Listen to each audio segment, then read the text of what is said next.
설레지 않으면 버려라, 설레지 않으면 버려라 라는 제목으로 하나님 말씀 증거하도록 하겠습니다.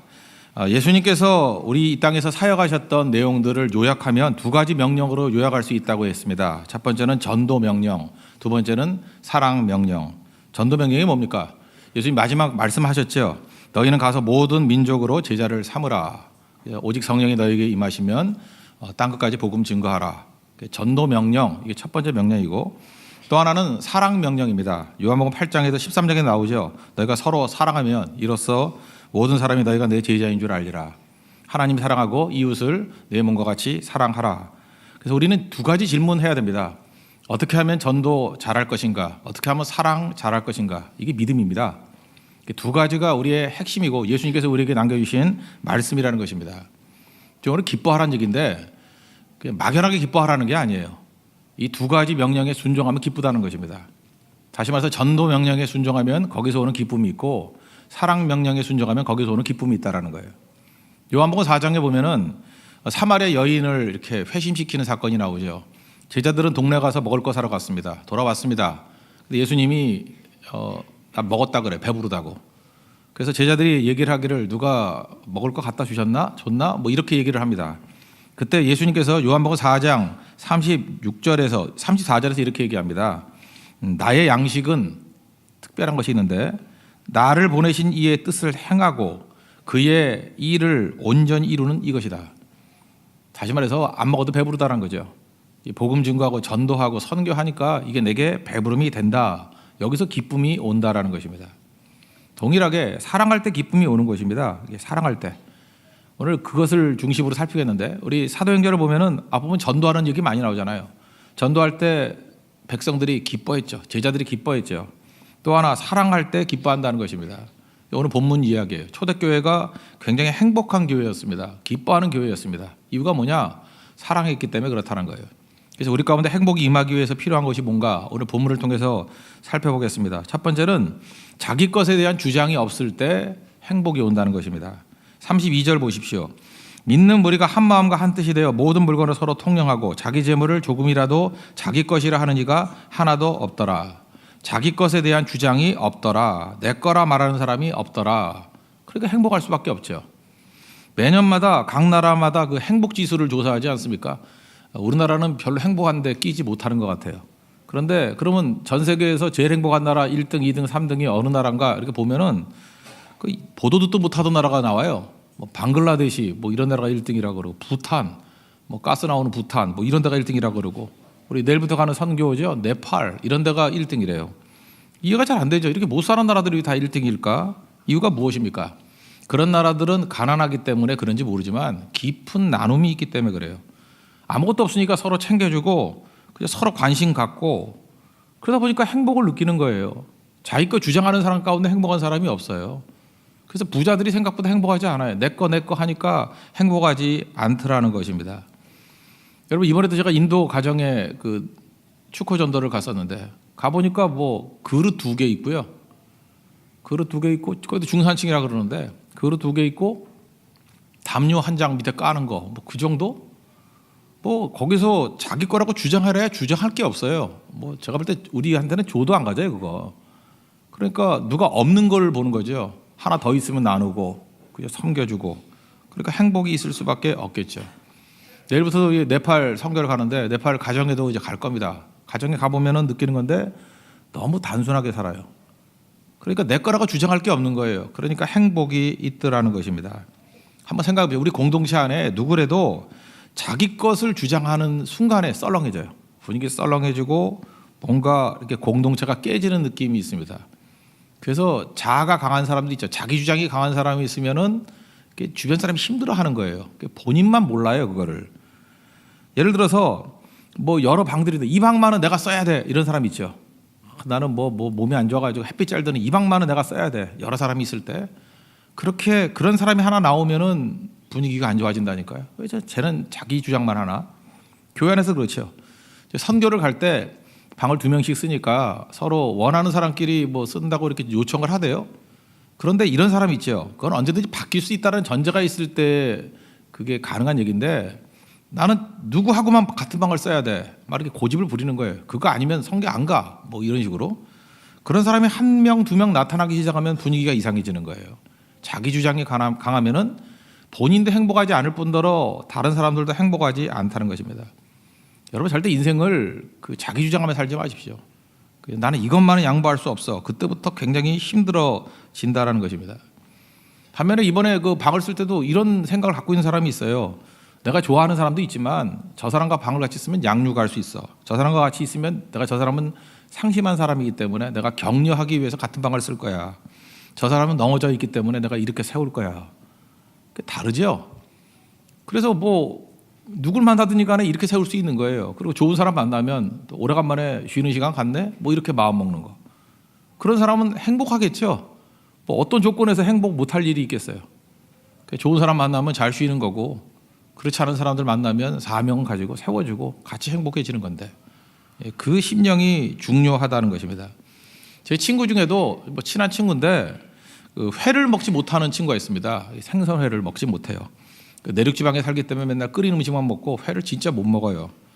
근데 못 먹으면은 뭐 예를 들어서 그냥 가면 무슨 어묵탕이라든지 이런 거 하나 먹고 버티면 되는데 또 자기 주장이 강해요.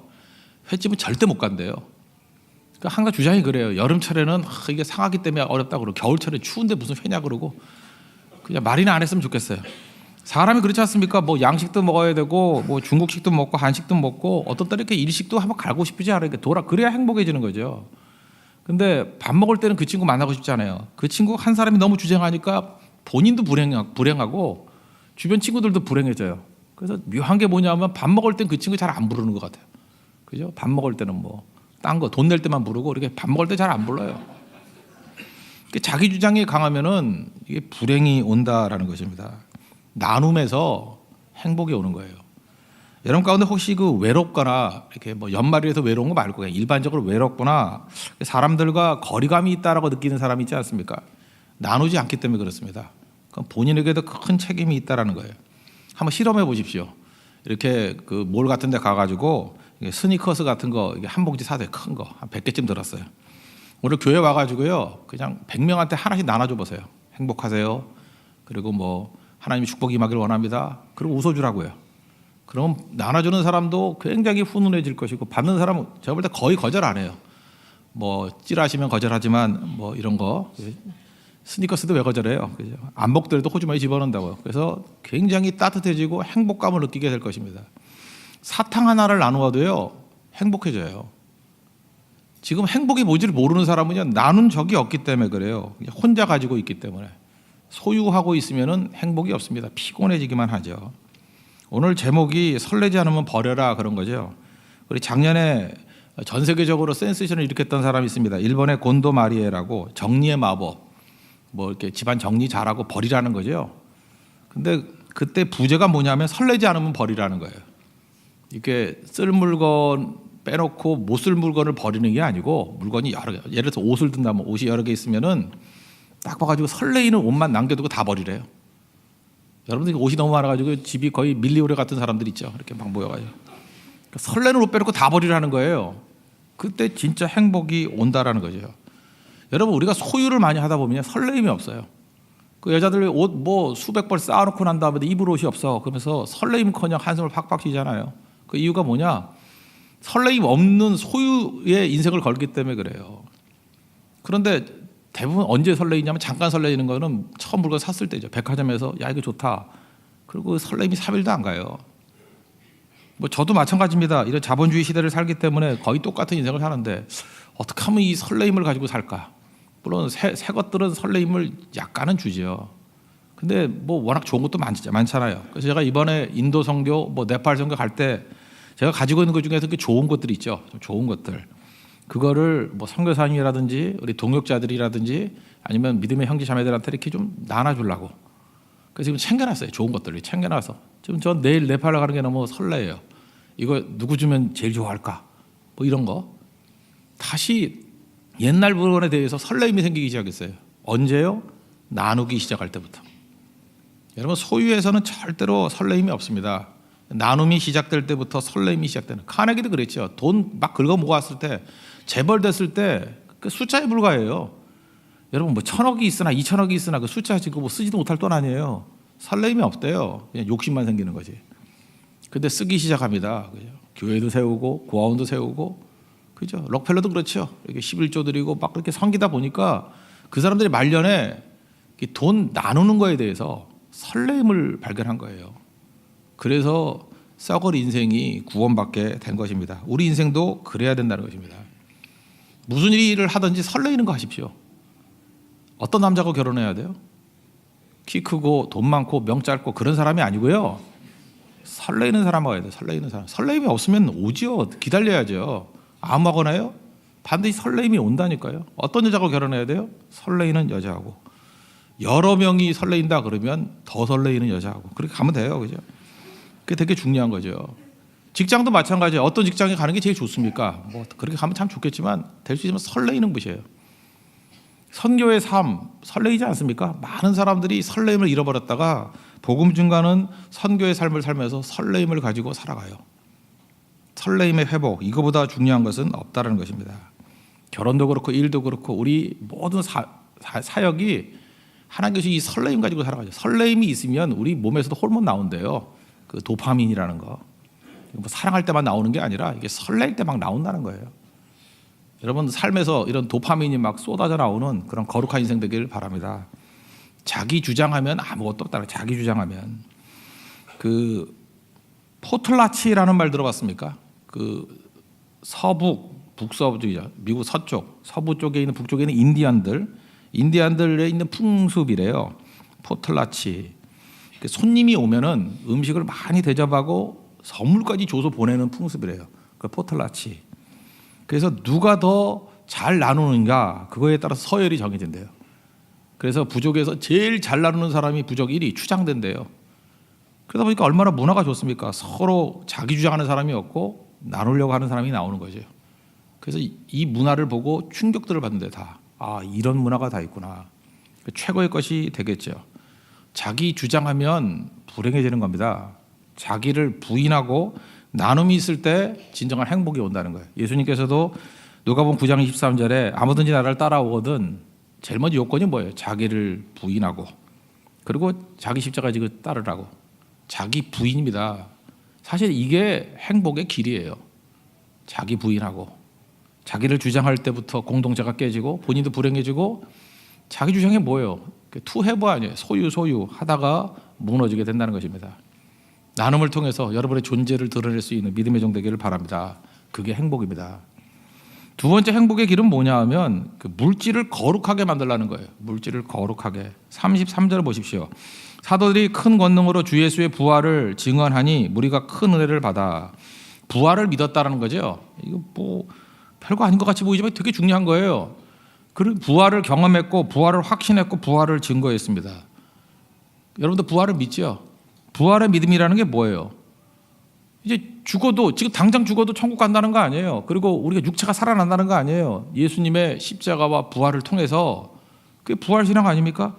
부활신앙을 가지고 있으면 입술로만 외치는 게 아니라 우리 삶에서 뭐 증거가 나타날 거 아니에요. 증거는 당연한 증거죠. 세상에 대한 집착이 사라지죠.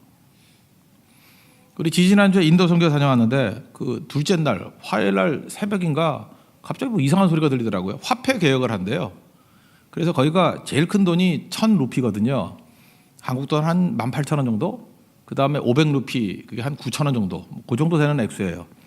대부분의 통화량의 90%가 1,000루피하고 500루피로 움직인대요. 그 밑에가 이제 100루피짜리가 있고. 근데 갑자기 모디 수상이 이제 발표를 하기를 1,000루피하고 500루피는 연말까지, 그러니까 한 달 정도만 쓰고 못 쓴대. 휴지 조각이래요. 단 모든 걸 은행에다가 예금했다 빼야 된대요. 근데 하루 뺄 수 있는 양이 2,000루피. 그러니까 뭐 한 4만 원 정도? 그러니까 뭐 돈 바꾸려고 사람들이 줄 쫙 서 있고 한 목요일쯤 되니까 부자들 막 검은 돈 숨겨놓은 사람들 있지 않습니까? 다 들통날까봐 1,000루피를 400루피하고 바꿀 사람 뭐 이러고요. 난리가 벌어져, 난리가. 우리도 난리죠. 우리도 뭐 돈 얇게 하려고 우리도 잔머리 쓰다가 그죠? 1,000루피로 다 바꿔놨는데 줘도 안 받아요. 받지도 않아요. 은행 가기도 힘들고. 그래서 마지막 날 겨우 바꿨는데 바꾸고 난 다음에 우리 선교도원들의 자세가 너무너무 멋졌어요. 어차피 조금 지나면 휴지 될 것 같으니까 다 쓰더라고. 어쩜 그렇게 관대한지. 스시 사주고 먹으라 그러고.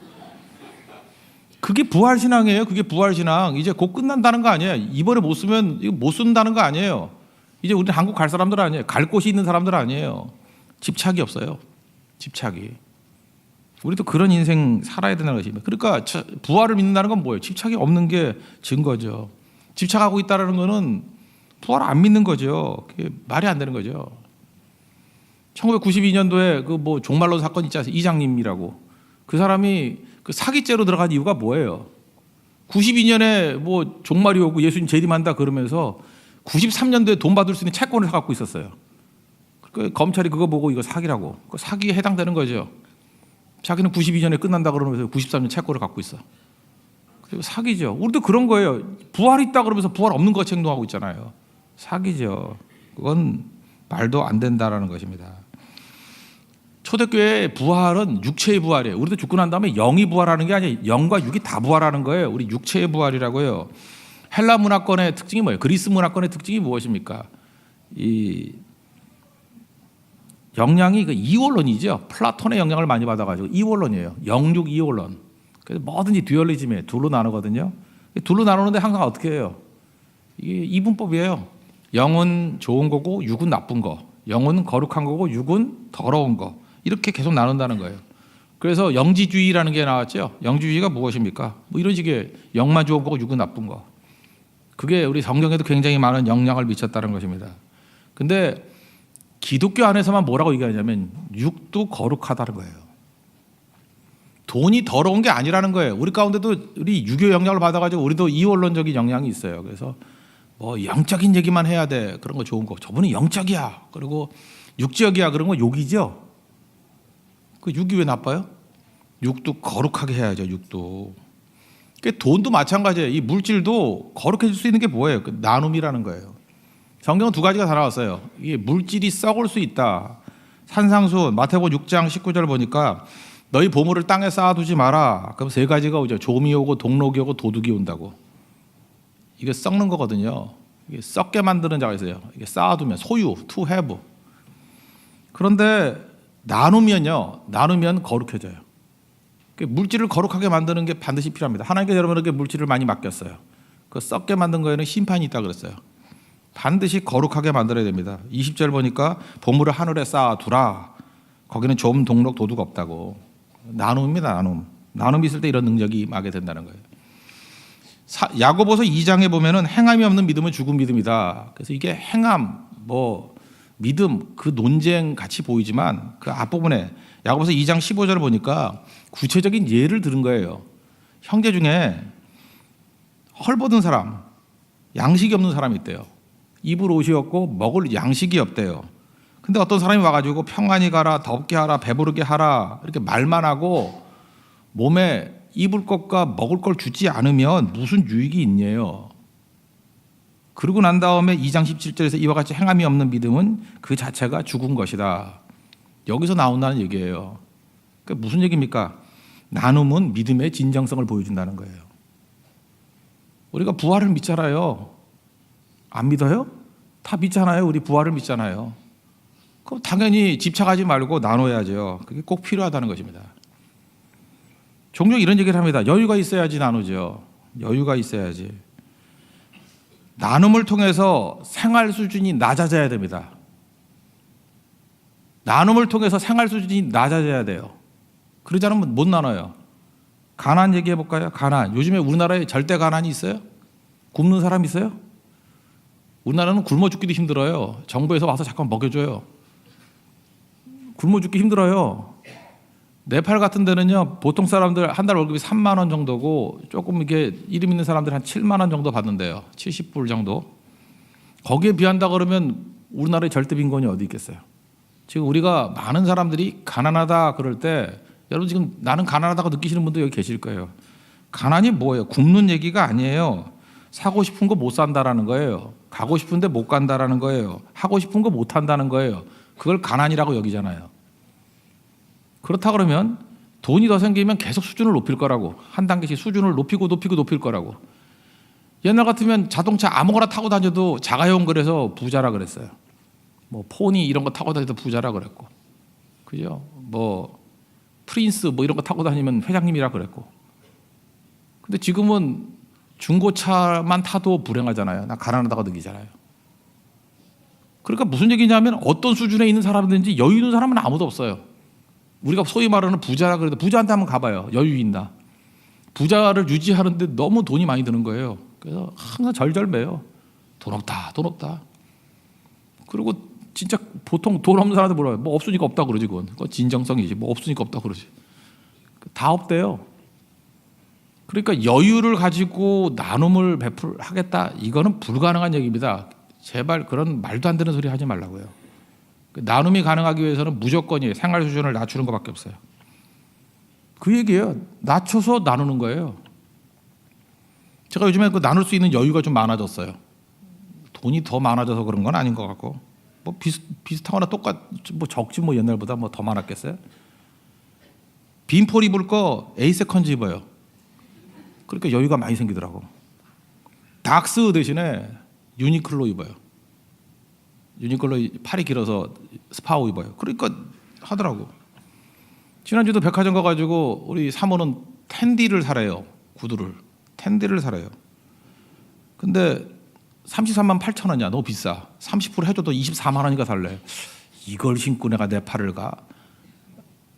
그래서 슈펜에 갔더니 제일 비싼 거, 아주 럭셔리한 걸 샀는데 7만 9천 원이에요. 제일 비싼 거. 또 사왔던 주변 사람들이 욕하더라고요. 슈펜에서 왜 7만 원을 주느냐 하느니 3만 원이면 되는데. 슈펜 가서 사칠하겠다는데 뭐 어떻게 했다. 그러니까 수준만 낮추면요 나눌 수 있는 분야가 어마어마하게 늘다니까요. 우리 세교의 성도들은 다른 건 모르지만 우리 생활 수준을 낮춰야 됩니다. 한 단계만 낮추면 거기서부터 나눌 수 있는 여유는 막 생기는 거예요. 그러면 행복해져요.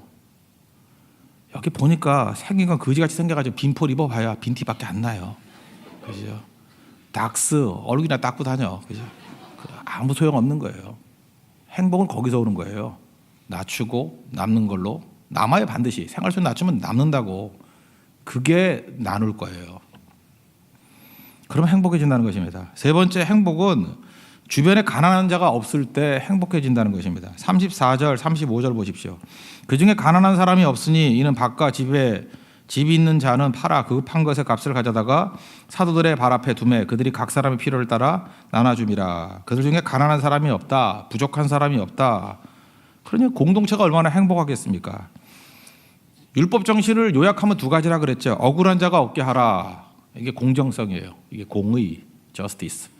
또 하나는 가난한 자가 없게 하라. 가난한 자가 없게 하라. 헤세드, 그죠? unfailing love, 헤세드, 인애, 자비, 사랑, 그죠? 나눔의 나눔. 가난한 자가 없게 하라. 이 두 가지. 억울한 자가 없게 하라. 가난한 자가 없게 하라. 특별히 가난한 자가 없게 하라. 어떻게 가난한 자가 없죠? 신명기 15장 4절 5절 이렇게 합쳐져 있습니다. 특별히 4절을 보면은 하나님 말씀을 이제 지켜 순종하면 복을 얻으리니 하나님께서 복을 주신다는 거예요.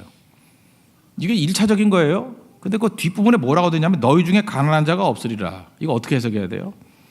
하나님께서 복을 주시면 가난한 자가 없대요. 모든 사람에게 다 주신다 그 뉘앙스는 아니에요. 왜냐하면 가난은 나라도 못 건진다 그러잖아요. 가난은 상대적인 개념이니까.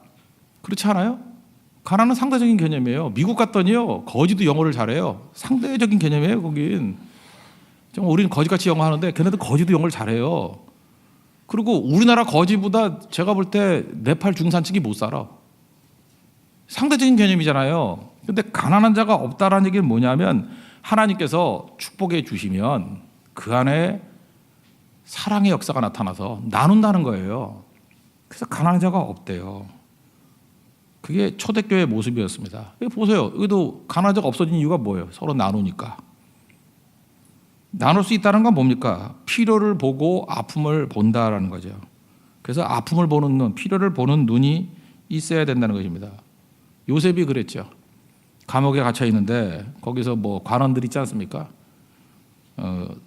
40장 6절, 창세기 40장 6절 보니까 근심의 빛이 있는지라.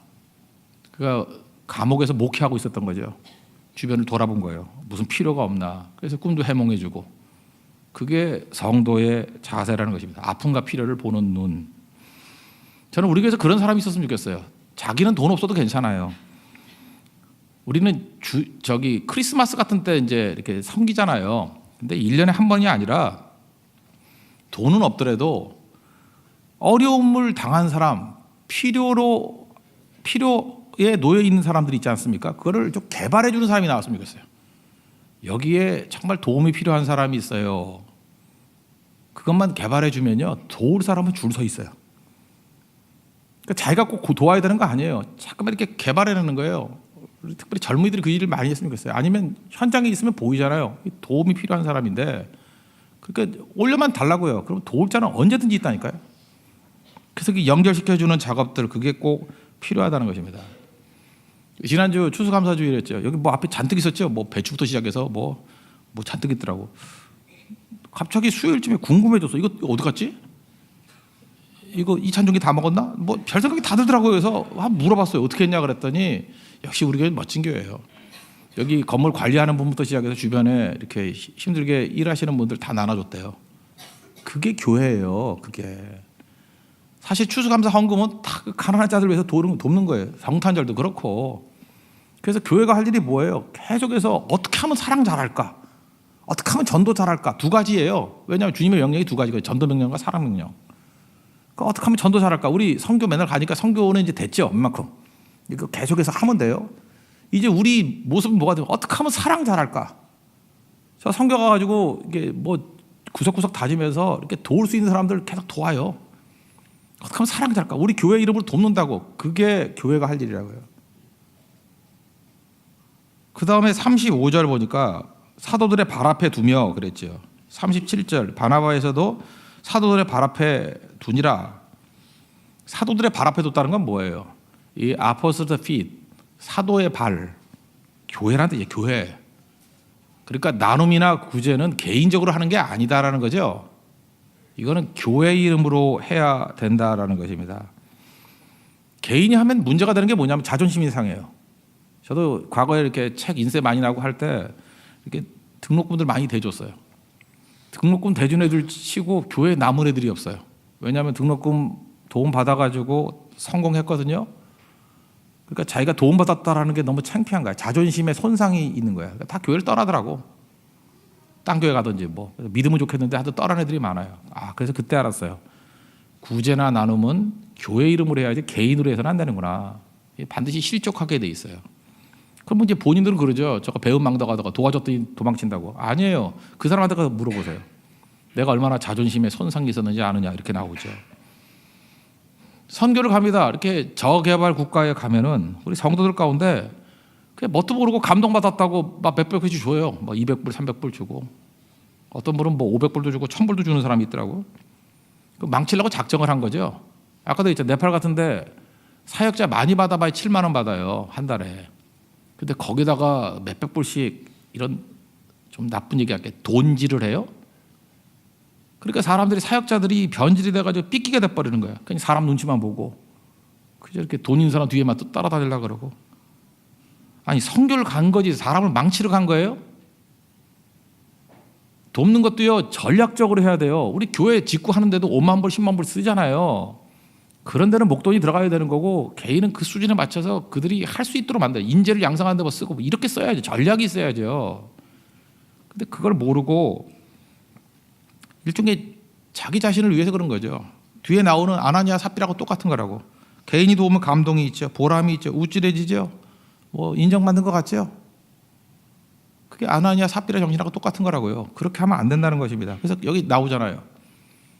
사도들의 발 앞에 둬야 된다고. 이 교회에 드리는 것, 교회 이름으로. 이거는 나눔과 구제의 원칙입니다. 또 어떤 사람이 이렇게 얘기해요. 자꾸만 이렇게 구제하고 나눠주면 자립을 막는다. 그러니까 거지 안 놓는 놈들 있죠. 거지를 도와주면은 저거 자립 못한다. 50%는 맞고 50%는 틀린 얘기입니다. 뭐 이런 얘기 때문에 그런 것 같아요. 호의가 계속되면 권리인 줄 안다. 이런 얘기 많이 들어봤죠. 계속 잘해주면 권리인 줄 알아요. 매일같이 어떤 사람에게 5만 원씩 줬어요. 1년을 줬어요. 그러다가 안 주면 내 돈 내놔 그런 데잖아요. 그죠?